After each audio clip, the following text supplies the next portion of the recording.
Hello friends, PRGS ಕಿಚನ್ಗೆ ಸ್ವಾಗತ. ಇವತ್ತಿನ ಈ ವಿಡಿಯೋದಲ್ಲಿ ಮೊಳಕೆ ಕಾಳಲ್ಲಿ ಹೇಗೆ ಸಿಂಪಲ್ಲಾಗಿ ಹಾಗೆ ಕ್ವಿಕ್ಕಾಗಿ ಪಲ್ಯನ ಹೇಗೆ ಮಾಡ್ಕೊಳ್ಳೋದು ಅಂತ ಹೇಳಿ ತಿಳ್ಕೊಳ್ಳೋಣ. ನೋಡಿ, ತುಂಬ ಈಸಿಯಾಗಿ ಮಾಡ್ಕೊಬೋದು, ತುಂಬ ಸುಲಭವಾಗಿ ಕೂಡ ಮಾಡ್ಕೊಬೋದು. ನೋಡಿ, ನಾನಿಲ್ಲಿ ಸುಮಾರು 400 ಗ್ರಾಮ್ ಆಗೋಷ್ಟು ಮೊಳಕೆ ಕಾಳನ್ನು ತೊಗೊಂಡಿದ್ದೀನಿ. ಚೆನ್ನಾಗಿ ವಾಶ್ ಮಾಡಿ ನೀರನ್ನು ಪೂರ್ತಿಯಾಗಿ ಸೋರಿಸಿ ಇಟ್ಕೊಂಡಿದ್ದೀನಿ. ಈಗ ಒಂದು ಪಾತ್ರೆಗೆ ನೋಡಿ, ನಾನಿಲ್ಲಿ 4 ರಿಂದ 5 ಟೇಬಲ್ ಸ್ಪೂನಷ್ಟು ನಾನಿಲ್ಲಿ ಎಣ್ಣೆಯನ್ನು ಹಾಕ್ಕೊಳ್ತಾ ಇದ್ದೀನಿ. ಎಣ್ಣೆ ಕಾದ ನಂತರ ಇದಕ್ಕೆ ನಾನಿಲ್ಲಿ 1 ಟೇಬಲ್ ಸ್ಪೂನಷ್ಟು ಸಾಸಿವೆಯನ್ನು ಹಾಕ್ಕೊಳ್ತಾ ಇದ್ದೀನಿ. ನಂತರ ಇದಕ್ಕೆ ನಾನಿಲ್ಲಿ 3 ಮೀಡಿಯಮ್ ಸೈಜ್ ಈರುಳ್ಳಿಯನ್ನು ಸಣ್ಣದಾಗಿ ಹೆಚ್ಚಿಟ್ಕೊಂಡು ಹಾಕ್ಕೊಳ್ತಾ ಇದ್ದೀನಿ. ಹಾಗೆ ನೋಡಿ, 3 ರಿಂದ 4 ಒಣಮೆಣಸಿನ್ಕಾಯನ್ನು ನೋಡಿ ಮುರಿದು ಹಾಕ್ಕೊಂಡಿದ್ದೀನಿ ನಾನಿಲ್ಲಿ. ನೋಡಿ, ಇಷ್ಟನ್ನು ಕೂಡ ಚೆನ್ನಾಗಿ ಫ್ರೈ ಮಾಡ್ಕೊಬೇಕು. ಈರುಳ್ಳಿ ಸ್ವಲ್ಪ ಚೆನ್ನಾಗಿ ಎಣ್ಣೆಯಲ್ಲಿ ಚೆನ್ನಾಗಿ ಈ ರೀತಿ ಬಾಡಿಸ್ಕೊಬೇಕು ಈರುಳ್ಳಿಯನ್ನು. ನೋಡಿ, ಈರುಳ್ಳಿ ಕಲರು ಕೂಡ ಚೇಂಜ್ ಆಗ್ತಾ ಹೋಗುತ್ತೆ. ನೋಡಿ, ಈಗ ಇದಕ್ಕೆ ನಾನಿಲ್ಲಿ ಮೊಳಕೆ ಕಾಳನ್ನು ನಾನಿಲ್ಲಿ ಸೇರಿಸ್ಕೊಳ್ತಾ ಇದ್ದೀನಿ ಪೂರ್ತಿಯಾಗಿ. ನೋಡಿ, ಈ ರೀತಿ ಮೊಳಕೆ ಕಾಳನ್ನು ಸೇರಿಸಿ ಎಣ್ಣೆಯಲ್ಲೇ ಈ ರೀತಿ ನಾವಿಲ್ಲಿ 5 ರಿಂದ 6-7 ನಿಮಿಷ ನಾವಿಲ್ಲಿ ಚೆನ್ನಾಗಿ ಫ್ರೈ ಮಾಡ್ಕೊಬೇಕು. ಕಾಳಿನ ಹಸಿ ಸ್ಮೆಲ್ಲು ಸ್ವಲ್ಪ ಹೋಗೋವರೆಗೂ ಚೆನ್ನಾಗಿ ನೋಡಿ ಫ್ರೈ ಮಾಡ್ಕೊಬೇಕಾಗತ್ತೆ. ಆ ಸ್ಮೆಲ್ಲು ನಮಗೆ ಗೊತ್ತಾಗುತ್ತೆ ಎಷ್ಟುವರೆಗೂ ನಾವಿಲ್ಲಿ ಇದನ್ನು ಚೆನ್ನಾಗಿ ಎಣ್ಣೆ ಈ ರೀತಿ ಫ್ರೈ ಮಾಡ್ಕೊಬೇಕು ಅನ್ನೋದು.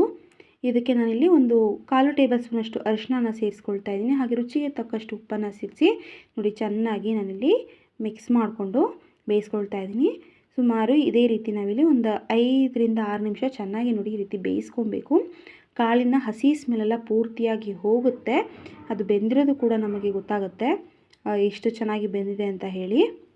ನೋಡಿ, ನಂತರ ಇದಕ್ಕೆ ನೋಡಿ ತುಂಬ ಚೆನ್ನಾಗಿ ಎಲ್ಲನೂ ಕೂಡ ಬೆಂದಿದೆ. ಈಗ ಇದಕ್ಕೆ ನಾನಿಲ್ಲಿ 2 ಮೀಡಿಯಮ್ ಸೈಜ್ ಟೊಮೆಟೊನ ಸಣ್ಣದಾಗಿ ಹೆಚ್ಚಿಟ್ಕೊಂಡು ಹಾಕ್ಕೊಳ್ತಾ ಇದ್ದೀನಿ. ಇದನ್ನು ಅಷ್ಟೇ 2 ನಿಮಿಷ ಚೆನ್ನಾಗಿ ಮಿಕ್ಸ್ ಮಾಡಿಕೊಂಡು ಚೆನ್ನಾಗಿ ಸ್ವಲ್ಪ ಬೇಯಿಸ್ಕೊಳ್ಳಿ. ನೋಡಿ, ಆದಷ್ಟು ಆಗಾಗ ಸ್ವಲ್ಪ ಚೆನ್ನಾಗಿ ಆಡಿಸ್ತಾ ಇರಬೇಕು ಪಲ್ಯನ, ಇಲ್ಲಾಂತ ಹೇಳಿದ್ರೆ ತಳ ಹಿಡಿಯುತ್ತೆ. ಈಗ ಇದಕ್ಕೆ ನಾನಿಲ್ಲಿ 1/2 ಟೇಬಲ್ ಸ್ಪೂನಷ್ಟು ಅಚ್ಚ ಖಾರದ ಪುಡಿಯನ್ನು ಹಾಕ್ಕೊಳ್ತಾ ಇದ್ದೀನಿ. ಹಾಗೆ ಅರ್ಧ ಟೇಬಲ್ ಸ್ಪೂನ್ ಗರಂ ಮಸಾಲ, ಹಾಗೆ ಅರ್ಧ ಟೇಬಲ್ ಸ್ಪೂನಷ್ಟು ಧನಿಯಾ ಪೌಡರನ್ನು ನಾನಿಲ್ಲಿ ಹಾಕ್ಕೊಳ್ತಾ ಇದ್ದೀನಿ. ನೋಡಿ, ಇಷ್ಟೇ ಹಾಕ್ಕೊಬೇಕಾಗಿರೋ ಮಸಾಲ. ತುಂಬ ಈಸಿಯಾಗಿ ಮಾಡ್ಕೊಬೋದು, ತುಂಬ ಚೆನ್ನಾಗಿರುತ್ತೆ. ಇಲ್ಲಿ ಚೆನ್ನಾಗಿ ಮಿಕ್ಸ್ ಮಾಡಿಕೊಂಡು ಮಸಾಲೆ ಈ ರೀತಿ ಪೌಡರ್ಸ್ ಎಲ್ಲ ಹಾಕ್ಕೊಂಡಾದ್ಮೇಲೆ ಮತ್ತೆ ಸುಮಾರು 1 ನಿಮಿಷ ಚೆನ್ನಾಗಿ ನಾನಿಲ್ಲಿ ಈ ರೀತಿ ಮಸಾಲೆ ಸ್ಮೆಲ್ಲೆಲ್ಲ ಹೋಗೋವರೆಗೂ ಸ್ವಲ್ಪ ಚೆನ್ನಾಗಿ ಬೇಯಿಸ್ಕೊಳ್ತಾ ಇದ್ದೀನಿ ಈ ರೀತಿ. ನಂತರ ಇದಕ್ಕೆ ನೋಡಿ ಅರ್ಧ ನಿಂಬೆ ಹಣ್ಣನ್ನು ನಾನಿಲ್ಲಿ ಹಿಂಡ್ಕೊಳ್ತಾ ಇದ್ದೀನಿ. ನಿಂಬೆಹಣ್ಣು ಹಾಕೋದ್ರಿಂದ ಇನ್ನೂ ಕೂಡ ಟೇಸ್ಟು ಚೆನ್ನಾಗಾಗುತ್ತೆ. ನೋಡಿ, ತುಂಬ ಚೆನ್ನಾಗೇ ಆಗಿದೆ. ಈಗ ಇದಕ್ಕೆ ನಾನಿಲ್ಲಿ ಸ್ವಲ್ಪ ಕೊತ್ತಂಬರಿ ಸೊಪ್ಪನ್ನು ನಾನಿಲ್ಲಿ ಸೇರಿಸ್ಕೊಳ್ತಾ ಇದ್ದೀನಿ. ಕೊತ್ತಂಬರಿ ಸೊಪ್ಪು ಹಾಕಿದ್ರೆ ಇನ್ನೂ ಟೇಸ್ಟ್ ಚೆನ್ನಾಗಾಗುತ್ತೆ. ನೋಡಿ, ಇಷ್ಟೇ ಸಿಂಪಲ್ಲಾಗಿ ಮಾಡ್ಕೊಬೋದು. ಮಕ್ಕಳು ಮನೆಯಲ್ಲಿ ಎಲ್ಲರೂ ತುಂಬ ಇಷ್ಟಪಟ್ಟು ತಿಂತಾರೆ. ನೋಡಿ, ಅನ್ನ ಮುದ್ದೆ ಈ ರೀತಿ ಏನಾದರೂ ಮಾಡಿದಾಗ ಸೈಡ್ಸ್ ಆಗಿ ನಾವಿಲ್ಲಿ ನೋಡಿ ಈ ರೀತಿ ಪಲ್ಯನ ಮಾಡ್ಕೊಬೋದು. ಹಾಗೆ ಇದು ರೊಟ್ಟಿ ಚಪಾತಿ ಜೊತೆ ಎಲ್ಲ ತಿನ್ನೋದಕ್ಕೆ ತುಂಬ ಚೆನ್ನಾಗಿರುತ್ತೆ. ನೀವು ಕೂಡ ಮನೆಯಲ್ಲಿ ಟ್ರೈ ಮಾಡಿ ಹಾಗೆ ಹೇಗಾಗಿದೆ ಅಂತ ತಿಳಿಸಿ. ನಿಮಗೆ ಈ ವಿಡಿಯೋ ಇಷ್ಟ ಆಗಿದರೆ ಲೈಕ್ ಮಾಡಿ, ಶೇರ್ ಮಾಡಿ, ಕಮೆಂಟ್ ಮಾಡಿ, ಹಾಗೂ ತಪ್ಪದೇ ಸಬ್ಸ್ಕ್ರೈಬ್ ಮಾಡಿ.